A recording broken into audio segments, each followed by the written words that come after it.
Hello, everybody. Let's get everyone in here first so we can get started.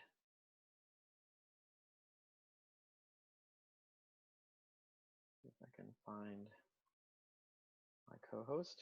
There he is. Hey, Scott, you're unmuted. I know, I gotcha. Hey-oh. Yeah, I was having some lighting issues, so I had to close some things and do some things. All right, yeah, no problem. Good morning, everybody. Good afternoon, I'm sorry. Good morning to Scott. Morning here. Right. Sorry, There good you go, afternoon. Nikki. Good morning, good afternoon, good evening. Yeah, I right, like the West exactly. presence, Nikki. Thanks. All right. Well, let's get started. Scott, welcome as my co-host, and everybody else as you can be co-host at any time yourself. So feel free to ask questions and just jump into the conversation. You can unmute yourself, raise your hand or send a chat. We're going to monitor the chat pretty closely as best we can. And this meeting is really a meeting of the membership minds. You all are dealing with managing, responsible for membership programs, and we're going through a big crisis right now. We're hoping that we can find some answers to questions that are happening, questions that you have, or situations you're dealing with at this time. Hopefully we'll emerge from all this and have some best practices and different ways of dealing with what you're going to be dealing with now and then. So, Scott, how you doing? You surviving out Yeah, there? I'm hanging in, man. It's like I feel like in some ways, since my clients right now are not dealing with major crises or any new crises at this point. Honestly, it's all right. What do we do about our meetings? I've got a couple of people that are holding meetings in August, which they are still holding them in person because of Mm, hotel contracts and other things. They can't really actually announce that they are probably going to be virtual, even though I think we all know that they are probably going to be virtual.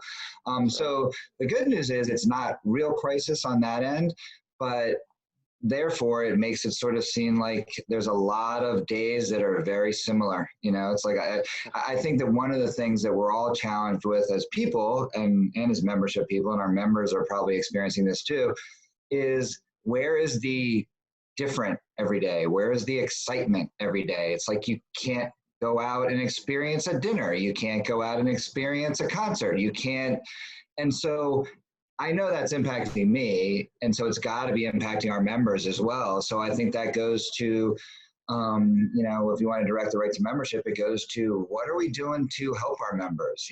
Besides talking about renewals, besides talking about, and Dan, you and I had talked about talking about grace periods and things like Right. that today.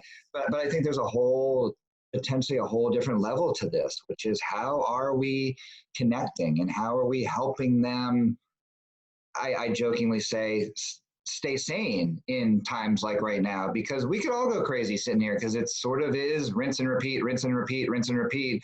Some things are a little bit different, but otherwise it's kind of a rinse and repeat world right now.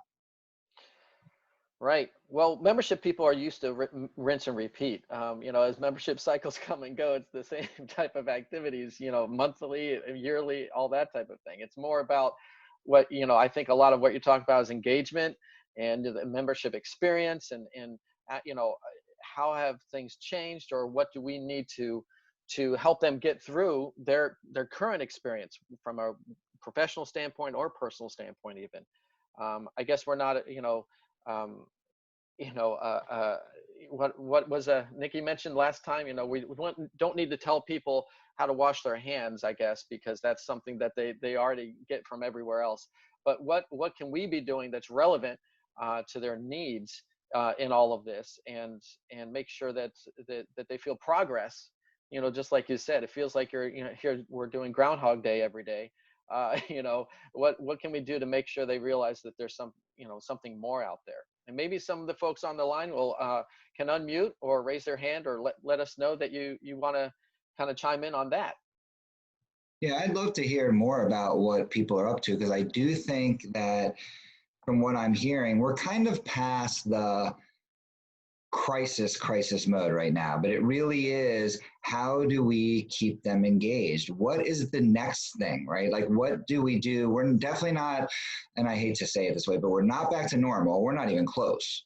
But there's got to be a different sense of normalcy right now. It's not just, oh my God, coronavirus, COVID, 24 hours a day. And in some industries, it's going to be. I get it. In some industries, it's totally going to be.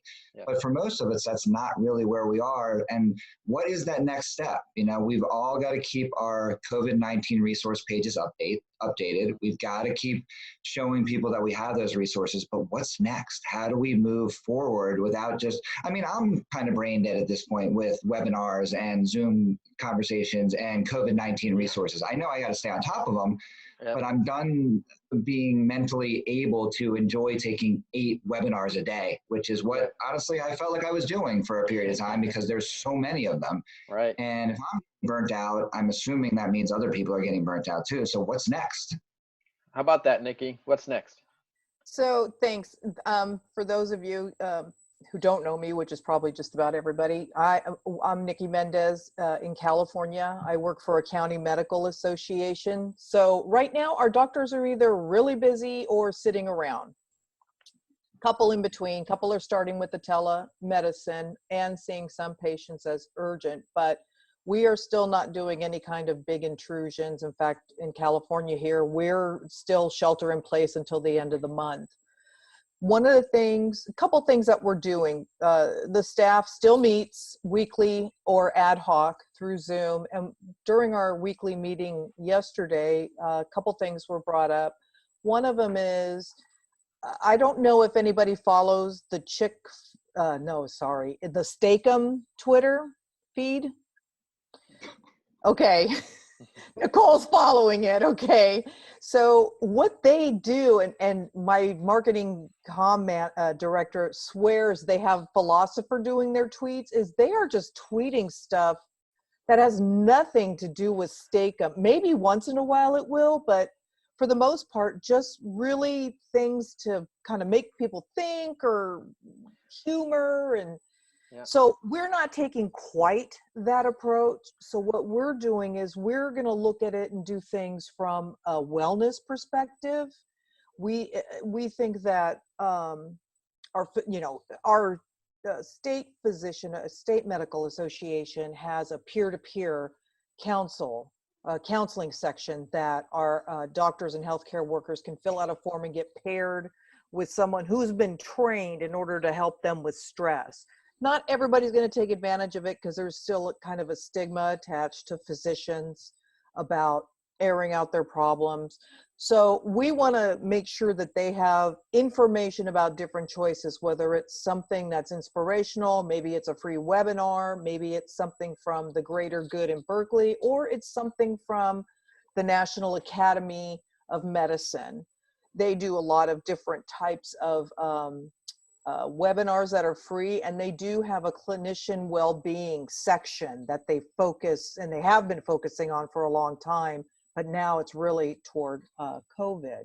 So that's one of the ways that we're trying to implement something that's not just wash your hands, cover your face, whatever, but showing them, there's different options out there if they need to just even take a break and take 3 breaths, or if they're going to do hand washing, there's a way to actually do it mindfully for healthcare workers. There's a whole section on that. The second thing that we're doing is we are focusing on helping with the reopen.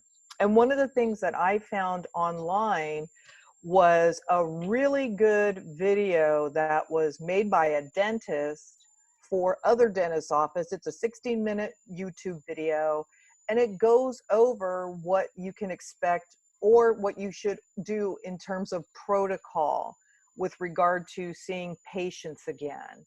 Because at that point, when they reopen, now routine care may have slid over more towards urgent care depending on their teeth.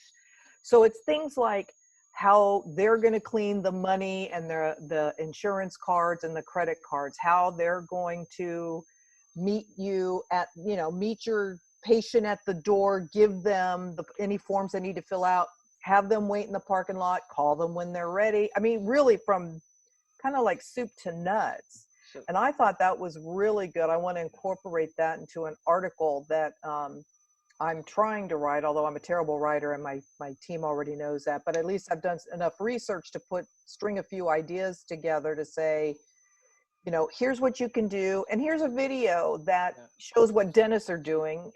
It is two different things, but they still have to be very sterile. And heck, dentists are in everybody's mouth, where a doctor may just check your ears. yeah, I've been seeing that a lot too, is that, you know, everyone's turning to their associations, especially professionals and the trade associations, for best practice, protocol, all those type of things. And you know, it's interesting, as you know, what Scott was mentioning earlier too. The things that came to my mind was, you know, we really have their attention right now. They aren't as distracted. They're not out, you know, going to grocery stores, or not going out. You know, they're stuck looking at their screens. And, you know, this might be the best time for us. And so as things do reopen up, then it's like more about, okay, how do we keep their attention? How do we make sure they still turn to us when it comes to those, you know, those needs that they have? So I'm going to turn over to John here, as he's raised his hand. John Torres. Yeah. Hi, Dan. Hey, Hi, John. video on. How are you? Hey, Good. I'm Executive Director of the Maryland Farm Bureau. We are a trade association for farmers in the state of Maryland. So one of the things that we're working toward right now, that we just launched on Monday, is a community service project. So I think now, in times of what's happening with coronavirus and moving past, as you mentioned, the panic stuff, is how can our associations provide community service to those that are in greatest need right now? And so one of the things that we've done is we've partnered with the Maryland Food Bank Association and our farmers and our farming community to say, hey, we represent the group of people that grow and raise the food that everybody needs. We know what the situations have been at the grocery stores, and the situations with meat packing plants and the availability of labor to process and package the food that we all need right now. Our office is close to the greater metropolitan Washington, D.C. and Baltimore corridor. So there's a lot of food need in urban communities, including rural communities. You know, food need is not an urban issue.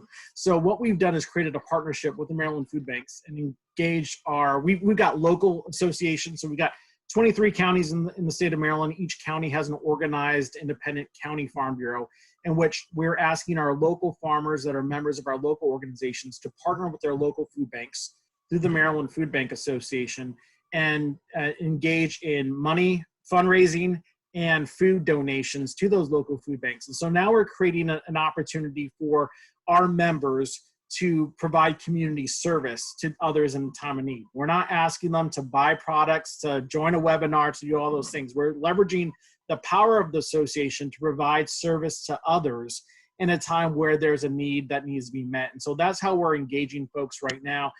We launched an online campaign. We're using tools like GoFundMe. We're using digital badging through a program called Badger, to reward those that are donating food and money at certain levels, so that people can create some good social peer pressure out there and recognition of members that are doing that, and establishing some goals that we can quantify to show how our community of members are helping support those in need who are around us. So I think today, right now, might be a great time for our associations to look at how can we provide service to the community, to those that are maybe hardest hit because of the coronavirus situation, and lift and show our associations as those who are willing to help out in a time of need, just like we probably would during any other crisis, or hurricane, or a natural disaster, or anything like that. I think community service can be a great opportunity for associations to leverage and show their value right now. Yeah, John, I think that's great. I've heard of some other groups doing that as well. I can't, off the top of my head, I can't remember any of the names, but I know that other groups are doing that give back piece as well, because it allows you, I mean, you said there was a little bit of a money component in there, but that's not really the focus. And I think that's important. You know, it's hard right now with people losing their jobs and everything else to say, hey, donate to a cause. At least I feel it's hard to say that right now. I don't think it should stop, but I do think that it is a little bit challenging right now to say, hey, donate to a cause. But if you can donate food, or if you can donate time, as long as it's safely donated time, then I think that that's a fantastic way to go. I do have to ask sort of a whimsical question. How did you grow that beard so fast, man? Your picture when you're not on video was like you were almost clean shaved. Now all of a sudden you come out, I was like, wow, that guy's got the fastest growing beard ever. Yeah, it's amazing what happens during a quarantine, right? Right. That's very funny. All right, well, Alan, welcome back. Oh, you got on. There you go. You got it? Thank you, Okay. Dan. I Yeah. appreciate that. Scott, that would be John's unhockey playoff beard is what that would be. Yeah. Right. Thanks for having me back. I don't know. There we go. We lowered the hand now. Yeah. I had three things that I wanted to bring up to the group, and one is a suggestion. The other is, and the other two are more or less questions. So the first one, everybody knows, if you haven't already met me, I'm with Spectrum Printing and Graphics. I'm a printing and direct marketing company here locally in the DC marketplace. And I'm a big print and direct mail guy. There's no secret about that. Something I saw recently on LinkedIn that I signed up for and got in the mail yesterday was something from Hallmark. I don't know if any of you have heard about this, but so Hallmark is introducing a way to thank your heroes, our local heroes. And those could be first responders. Those could be people that are volunteering in the neighborhoods, doing the essential jobs. They could be, as in the case of my mother who lives in a nursing home, somebody that's taking care of the elderly. So in addition to, and I posted this on my LinkedIn as well as my Facebook, you can go to hallmark.com/care enough, and they'll send you these free greeting cards for your heroes. You are amazing. And what's this one? What you do matters. So I bring these up for a couple of reasons. Obviously print and mail, but as a thought, is there a way that you can engage with your members with handwritten notes from various staff members of your association to show them how you care and how much you mean and what kind of value you can deliver in an otherwise chaotic time? So as opposed to asking for renewal or delaying renewal or membership dues or talking about events or online training, another way to engage, and rest assured, I'll keep repeating it. 2 pieces of mail in the mailbox. I don't know how many emails today, but at least 50 to 100. So we're getting bombarded with messages, but this stuff has staying power. So my wife will periodically, Mother's Day's coming up, right? So my wife will periodically tell me, I don't want flowers. I don't need flowers. I get them for a week and they die. But you know what? Everybody likes getting something that they're not expecting from somebody they care or know about or that loves them. This is a great way to engage with your members. Yeah, it's going to cost a little bit more, but it is another opportunity. So that was my one takeaway that I wanted to share. My couple questions were, what is everybody doing as it relates to events and event planning, specifically conferences, which we all know have been just thrown completely off kilter whenever your conference was supposed to occur. And that's usually, for most associations, their biggest source of revenue outside of membership dues. And I asked the question specifically because I'm curious to see, are associations looking to do more virtual seminars all day? And have you considered, because I've been kicking this idea around, and I'll just throw it out to the group because I haven't actually done anything with it. What about like virtual promotional kits where you can create some promo items? So for instance, I believe Daryl's on the call here. So you're in the Solid Waste Association.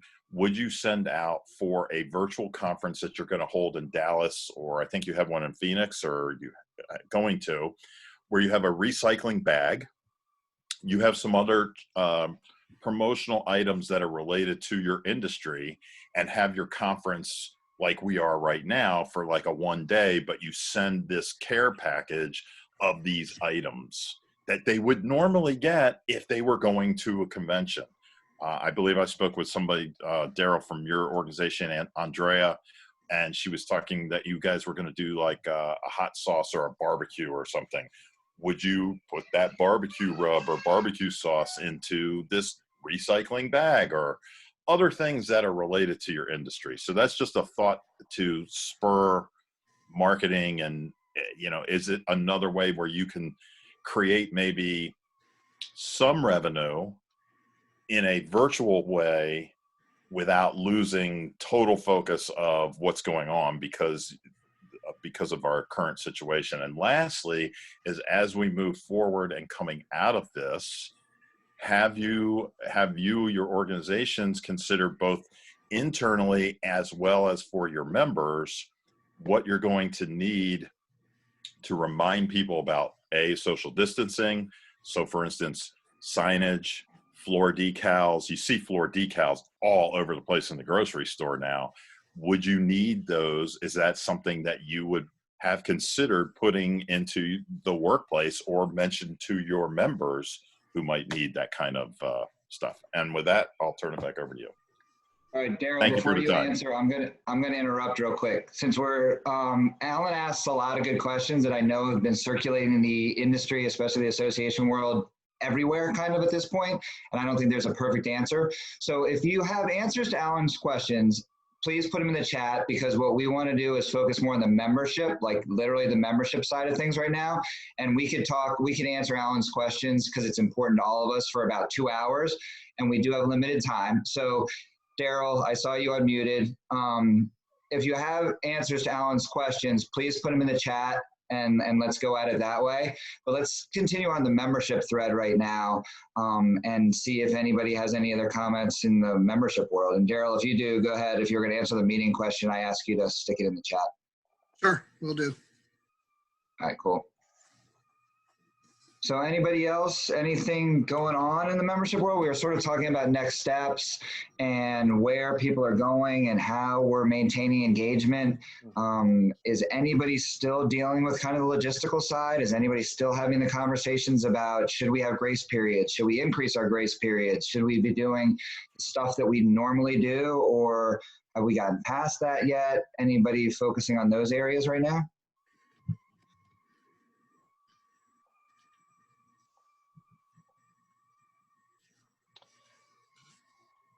Well, I'm always curious, because again, when something like this happens, like the recession back in 2009, you know, there was a lot of talk about, okay, you know, we're not going to do a dues increase this year. Usually we do a little bit of an increase every single year. This year we're just going to cut it and hope for the best.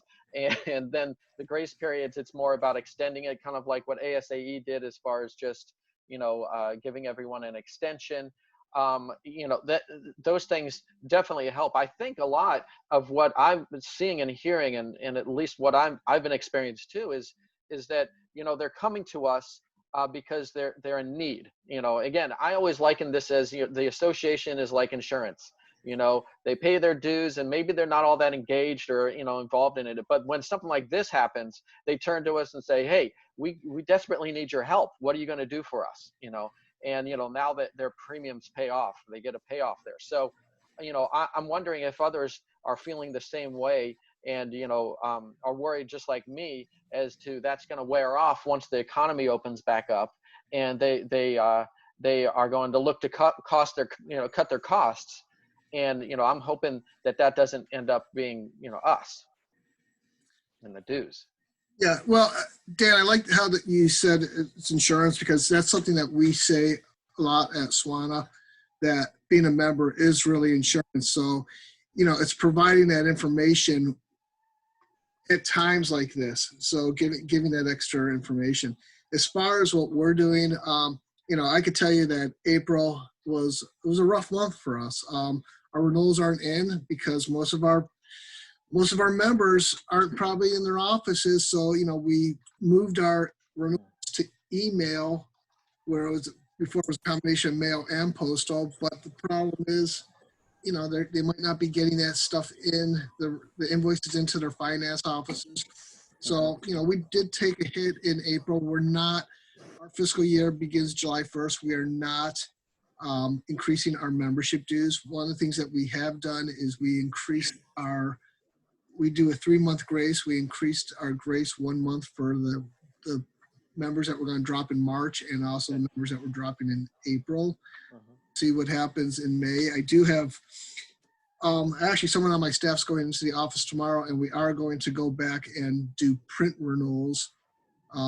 So we'll see how that works out, because again, we took such a hit in April. So Daryl, have you thought about, or even looked at going to another channel as far as like outbound phone to try to? We do phone. We had I have a contractor that Okay. calls 1 month post expire. She's been doing that for years. So that's in our strategy. So and again, she's not connecting with as many people this last month because their office, not everyone has their office phone forward to their cell phone. So there's things like that. But we do phone. We did Facebook remarketing. So everyone that was in the renewal cycle, they were able to see a renewal offer on Facebook. So that's something else that we did. Okay. One of the things we're doing a fairly small direct mail campaign, and it's a whole, it's not using our control. It's pretty much a 2-page letter talking about, again, kind of like that whole insurance thing, and providing what we're doing for, the COVID-19 resources that we have.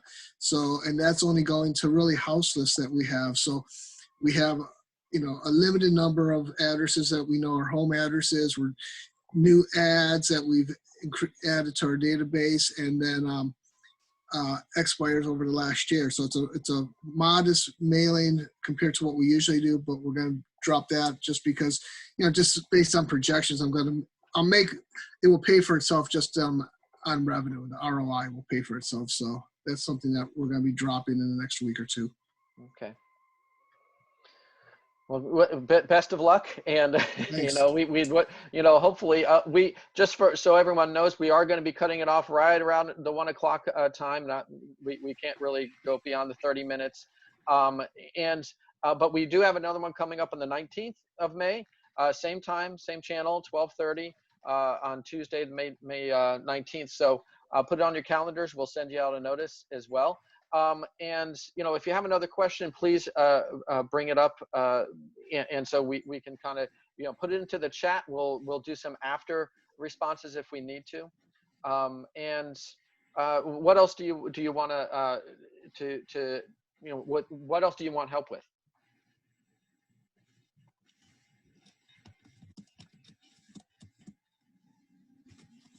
We got 3 minutes. 3 minutes. 2 minutes now, according to my clock. Okay. And yeah. Okay. And so, yeah, I think a lot of the discussion right now is still trying to figure out, well, where do we go next? And Scott, I don't know if you're feeling it from, your clients and hearing from the association world. I think a lot of what's happening is that, there's just the uncertainty, and how do associations kind of manage that? Yeah, I think that's a very important question. I've had a number of conversations over the last couple of weeks as to, I really wish that I could develop the crystal ball. It's like, I want the crystal ball. When is this going to change? When are things going to be different? And what is different even going to look like? I think Alan brought up an interesting point just about meetings, to focus on that for a minute, of what are we going to do for social distancing? And when is that going to be somewhat normal, and for how long? And I think that that's kind of true for everything. This is what's been going on, has impacted us in every way. Not just in so many ways, but in everything that we do. Daryl mentioned that they're making phone calls, and they have somebody who's making phone calls. And obviously I know Daryl well, and I know that he's not going to do something just to do it. It's going to have a strong ROI for him to do it. But they're not reaching as many people. And I've got some people who call for me, doing some retention calls and some things like that, because that's part of my business. And they're telling me the same thing. We're getting voicemail after voicemail after voicemail after voicemail. And is it going to pay for itself because it's cost effective? Probably, but is it going to be as effective as it used to be? Probably not. You know, Alan mentioned direct mail, and somebody put in the chat, all right, well, do you have home addresses? A lot of associations don't have home addresses of their members. So again, same issue there. It's going to be effective, but it's not going to be as effective as it could have been. So how do we stay on top of these things? How do we be smart about what we're doing, and in some ways just lower our expectations, but keep doing the smart, right things? I think that's one of the big questions we all have to figure out right now. Yeah.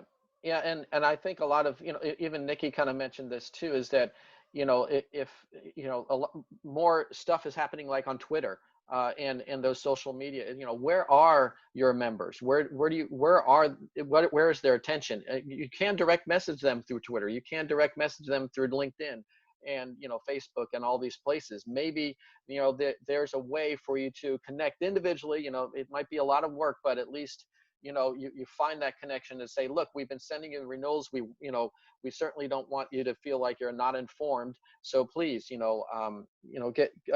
help us out to make a connection. Send us your, you know, your phone number that we can reach you at or something. Yeah, I mean, I think this is true all the time, but I think it's especially true now, is we need to be as effective and as efficient as we can. We need to go after not the nice to haves right now. We need to go after the need to haves. We need to go after the people that we have. You know, normally we do a direct mail campaign and say, oh, it's awesome if we do a big one, right? We get a 0.5% to 1%, and that's great. Nope, not right now. You don't want to do that right now. You've got to go after, as Daryl mentioned, they're hitting non-member customers. So there's an affiliation with them. They know who they are. They're hitting lapsed members. There's an affiliation there. They know who they are. It's not just, I mean, unless you have the luxury of having funds that you can play with right now, that's not what we're doing right now. It's not what we should be doing right now. We got to hit the people either from an engagement perspective or, I mean, an idea just popped into my head. Talk about engagement. What about if you are doing any engagement tracking? What about the folks who have not been engaged with your association for, let's say, they're paying, they're members, but they're not engaged? What sort of special campaign can you do for them when right now they probably need you more than ever? How do you inform them about that? How do you keep the engaged, but get the unengaged who are actually paying you as members to be more engaged, because now you're truly providing what should be a real value to them? Yeah. That, to me, low-hanging fruit, right? And it has long-term benefits. It's not going to be a benefit just for today. It's going to be a benefit for the long term because those people are going to renew. But I don't hear much about that. You know, maybe I'm missing that conversation and it's going on behind the scenes, but I don't hear much about that piece. I hear more about, let's engage our members. All right, we're gracing, we're not increasing dues. Are we doing renewals? And then the big conversation, which everybody's having, is what Alan mentioned, which is, are we going virtual or are we not? What are we doing with our events? And that's a whole another topic for hours of another day. So when we will continue that conversation, feel free to, you know, continue this conversation in LinkedIn and other places. And, you know, with us by email, we'll be happy to clue you into others. And on May 19th, we'll do this again. And we really appreciate everyone joining us and all your input and interactions. This is what this is for, and we really hope that we can help each other get through all of this and come out in the end, you know, better for it. So thank you all for joining us, and really appreciate you being here and taking your time to spend with us. And best of luck with everyone, and stay well. Thank you, everybody. well, Happy Cinco de everybody. Mayo. Have a margarita. Yes. Right. or Medicine. 2 or 3.